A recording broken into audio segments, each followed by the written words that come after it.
everybody. Welcome to Learning the Scottish Great Highland Bagpipe with me, J.D. Ingram, pipe major of the Charleston Pipe Band. This week we're going to be learning Lesson 16, Mairi's Wedding. Your goal is to be able to play the tune Mairi's Wedding at a steady tempo with correct use of embellishments. We'll talk about the idea of memorizing music by phrases as an aid in your memorization efforts. We'll try playing all of Mairi's Wedding. Your homework is to memorize the tune Mairi's Wedding. Your extra resources are found in Sandy Jones' Beginning the Bagpipe, page 34. All right, we're starting a new tune. Let's go over the checklist again. What's the time signature? What's the idiom or required tempo? Where in the tune is there a high risk for crossing noises or issues with embellishments? And finally, what is the roadmap? Where are the repeats or skip sections? This tune is a typical 2/4 march with every 2 lines repeated. We'll look at the music next. All right, we're up to Mairi's Wedding. Mairi herself got married in the early 1900s.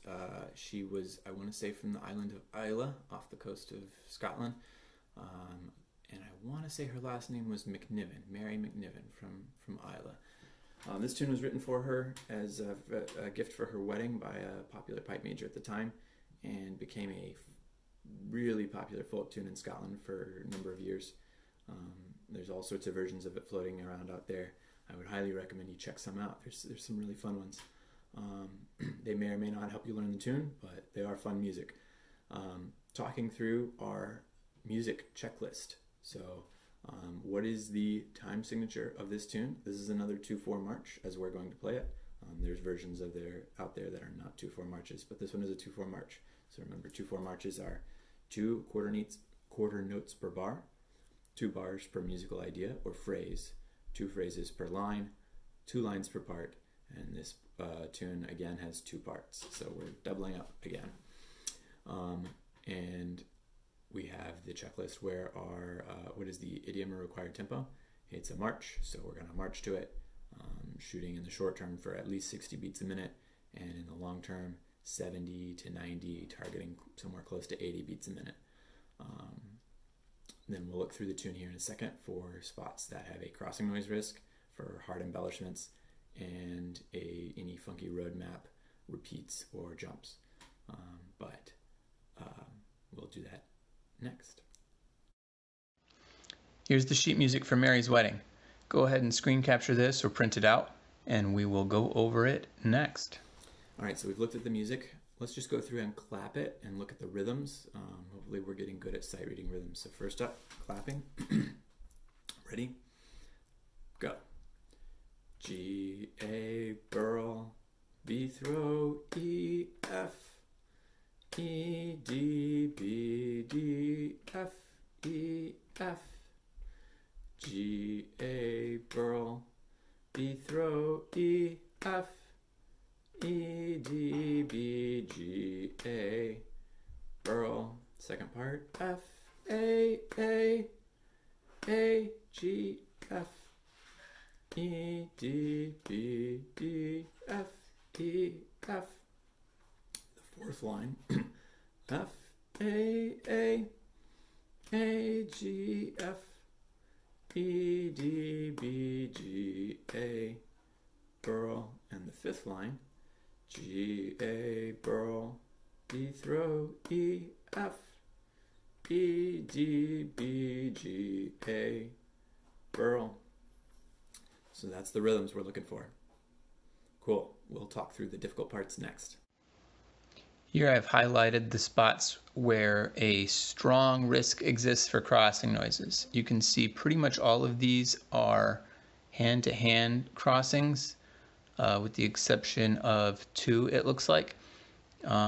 Going from D to E or E back to D, which occurs fairly frequently in this tune. There's a huge risk of those big lift drop heavy crossing noise sounds, and you'll notice they kind of occur in vertical stripes because of the way the tune is written and phrased.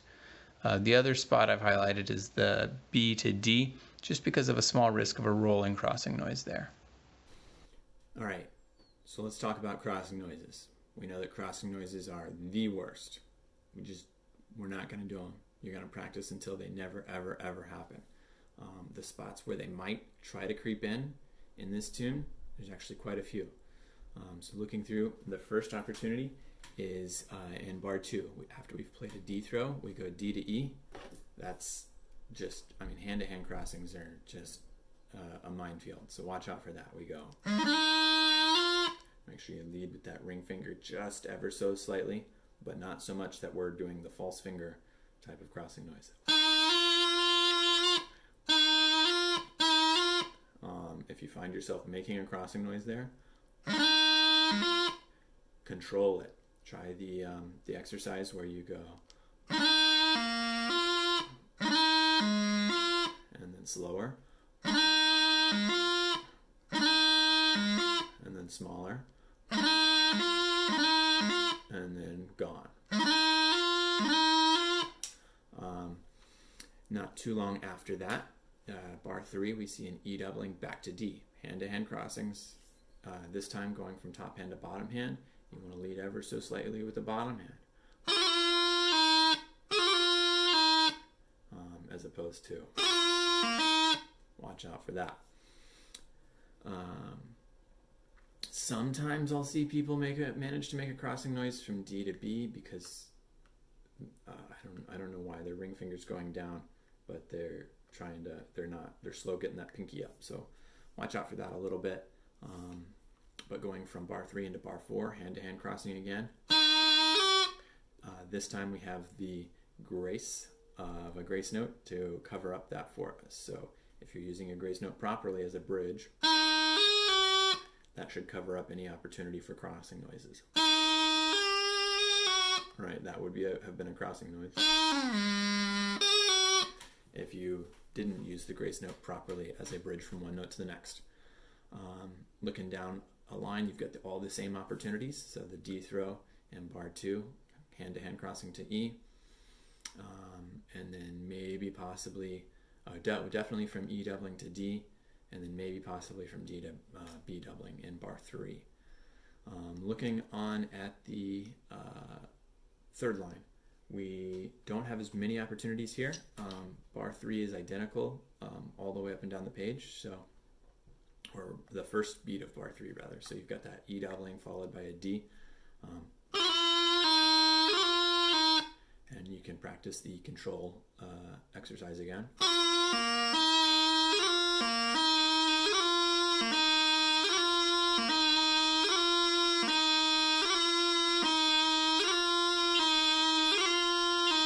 Making it smaller each time.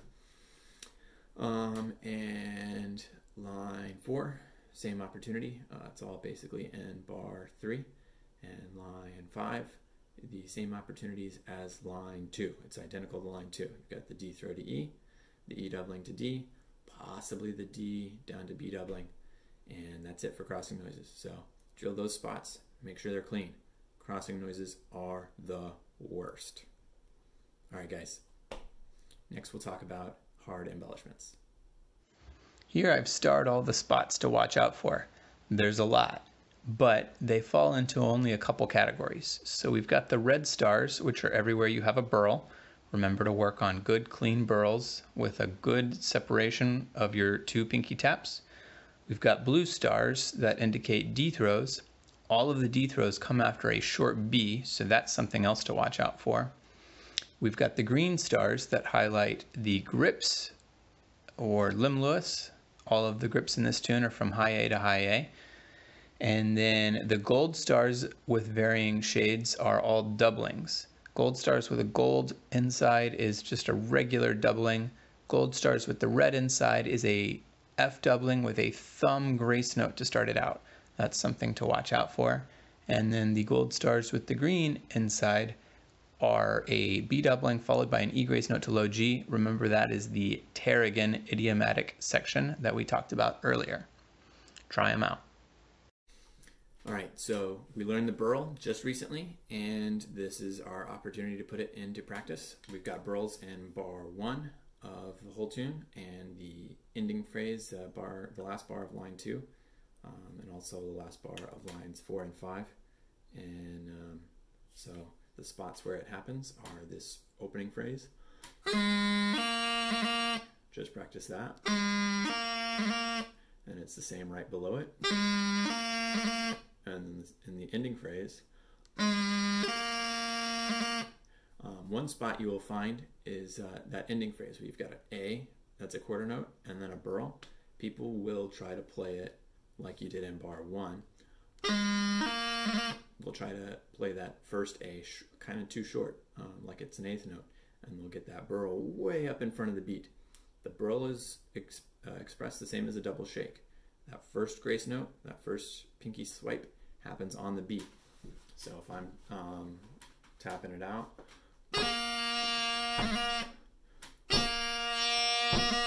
not, alright, I don't want to be finished before I've tapped my foot again, by any means. I don't even want to start before I tap my foot again. You'll hear really, really good pipers with tunes that end with an A and then a burl and then another A. They're actually almost late to that burl. They'll go, have a real crisp burl that starts almost after the beat. But lazy pipers, pipers who are just ready to get this tune done with so they can go to the pub, they will go and be done. And don't be like a lazy piper like that. Focus on making good music all the way to the end of the tune. The next thing we've got is D throws throughout the tune.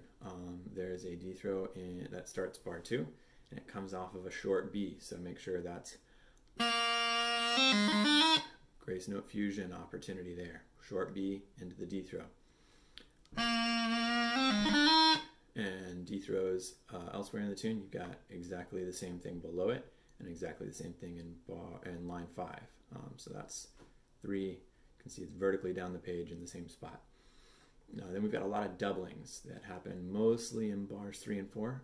The first one is an F doubling that actually happens at the end of bar 2. So G grace note from E to F on the beat. G grace note from F back to F after the beat. And then we've got an E doubling immediately after that.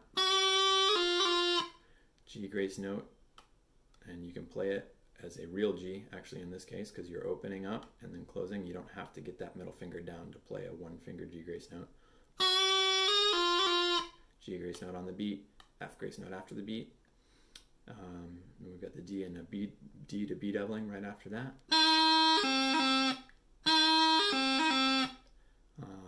And then a D to F doubling right after that.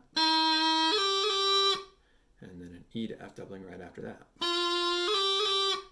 And if you look below it, the first 3 doublings we talked about are the same, E to F doubling.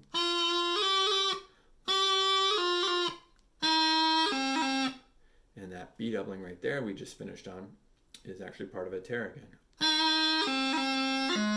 Follow it up with that G grace note to D grace note to B, E grace note to low G. And then you got that burl we talked about before.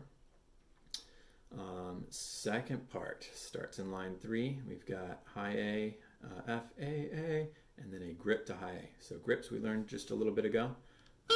To low G, wind up to the beat. So if we're playing this, that high, that grip can take up almost as much as an eighth note. You can really express this as F, if I'm tapping out eighth notes, F, A, grip, and A. That's the widest you would want to make a grip. If you make your grip smaller and tighter and crisper, you can go F, A, grip A. Playing that out, the most open it should be. And the crispest, most crisp it should be would be. Right, you still want to hear 2 low G sounds, but practice that. After that, we've got something we probably haven't seen before. It is an F doubling, but it's coming from a high G, so we can't start it with a high G grace note.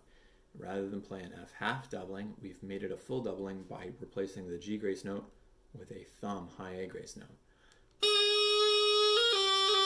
We're starting that with a really risky move by taking your whole hand off the chanter, pinching down to F, So that whole hand off the chanter is your grace note, pinch to F, and then second grace note is normal, back to F. So that's worth practicing. Then we've got the same pattern of embellishments we saw in line 1. E doubling, D to B doubling. And then we've got the same pattern of embellishments we saw before. High A, grip to high A. G, thumb grace noted, full doubling to F. And watch out that you don't get that fuzziness that I just made. Make sure that comes down together. And then the same set of embellishments that we've been talking about before. The E doubling, F to E doubling, D to B doubling, or B terrigan. And then your A burl A. And then the last line is the same as the second line. So make sure our embellishments are good. We'll move on. Here I've highlighted the phrases for you. Notice there's not a whole lot of new music. After you've gotten through the first couple lines, we've got the green phrase, which is the opening phrase, the first half of the first line. It's identical in the second line and the fifth line. We've got the second phrase, which is highlighted in red. You'll notice the second phrase and what I'm going to call the ending phrase, which is highlighted in pink, start the same. The first three notes are identical. They have a different second bar though, so I've put those in similar colors to kind of show us that they start similar but finish different. And then we've got the theme of the second part, which is highlighted in blue. The other thing that's worth noting is the repeats. In the first part, you hit that gold star and you hit some repeat dots and go back to the beginning and repeat the first two lines again. In the second part, we go through line 3 and then line 4. We hit the repeat dots and go back to line 3 again. But notice those green stars highlight a bracket that says 1 or 2. So that means first ending or second ending. The second time you're going through, you skip the part under the 1-time bracket and you go straight down to the 2-time bracket. So if you're reading straight through the tune, it goes line 1, line 2, line 1, line 2, because of your repeat dots. Then line 3, line 4, hit the repeat dots, and go line 3, then line 5, skipping line 4. And that is the roadmap for the tune. Okay, so we're going to take this phrase at a time, and then we're going to take it all together. I'm going to start with the most common phrase, which happens to be the ending phrase. So that's the last phrase of lines 2, 4, and 5. I'm going to come from the F in bar 2 of each of those lines, and then jump on down to start this phrase with an E doubling, D, no crossing noise, B doubling, finish that terrigan with an E grace note, A, and then a burl. And as noted before, wait for the beat for that burl. Here we go. Ready? And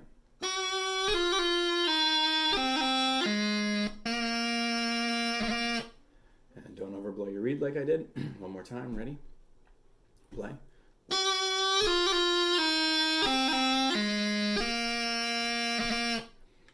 Cool. The next most common phrase is the intro phrase, the theme phrase of the first part. First half of lines 1, 2, and 5. Starts with that G, A burl. And we've got that grace note fusion, B into the D throw, E, F doubling. Ready? Play.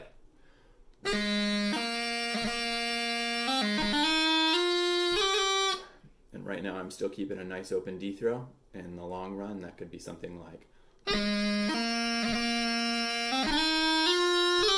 right, you could speed that up. The next most common phrase is the B phrase, I'm going to call it. It's the second half of the first and third lines. Try that. Ready? Play.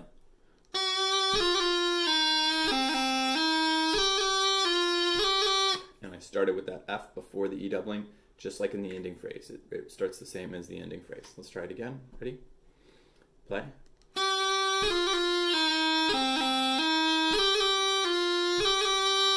There we go.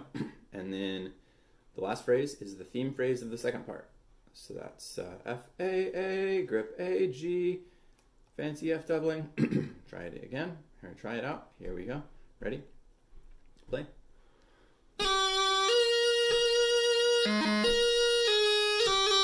Again, ready? Play.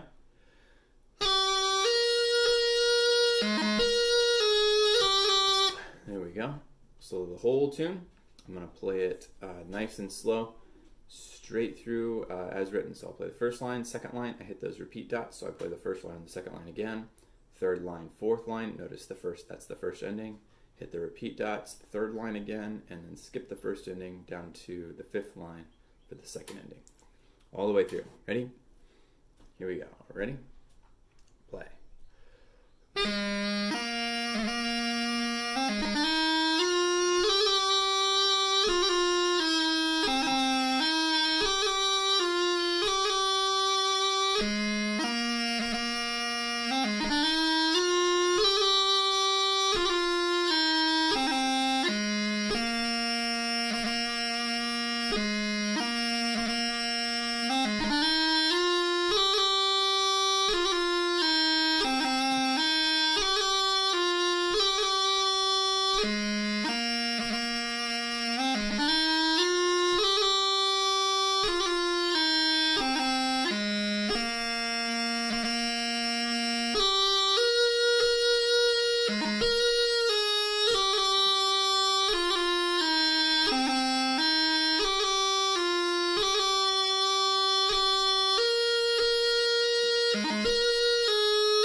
Go.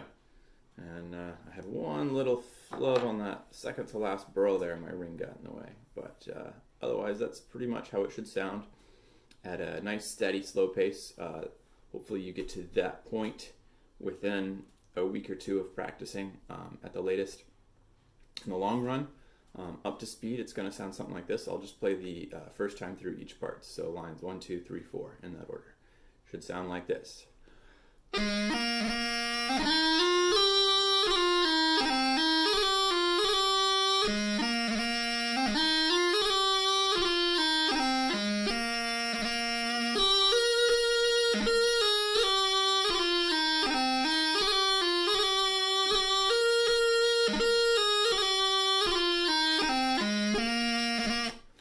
And that's on the march, quick march, booking along. I had a couple little crush doublings there.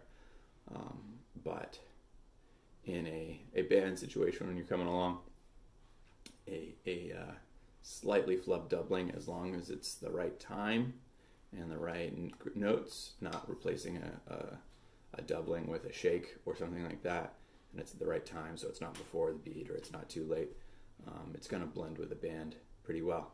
So that's a end goal. Start thinking about playing this tune and High Road to Gerlach at marching tempos, even if they're slow marching tempos now. And we will add one more tune to play with them, and we'll have the beginnings of a march set. Good job, guys.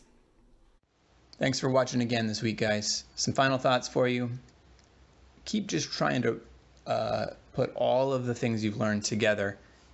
The good execution of your embellishments, your burls, your D-throws, your grips, your doublings, the idiomatic practices like your tarragons and tackums, your good clean execution, having your grace notes on the beat and serving as a bridge between two notes, clean note-to-note transitions with no crossing noises. Those are all absolutely necessary to have good quality bagpipe music coming. And here before too long, we'll be trying to put sets together, and then we'll be trying to put them on the Highland pipes. So keep making sure everything is perfect on your fingers so that when you're learning to wrestle with a bag, you're not still trying to think, oh, how does this go? Do I need to lead with my top hand or lead with my bottom hand so I don't have a crossing noise? This stuff has to become automatic. Keep up the good work, guys, and as always, review your supplemental materials. For this week, we've got Beginning the Bagpipe by Sandy Jones, page 34. Good job, guys.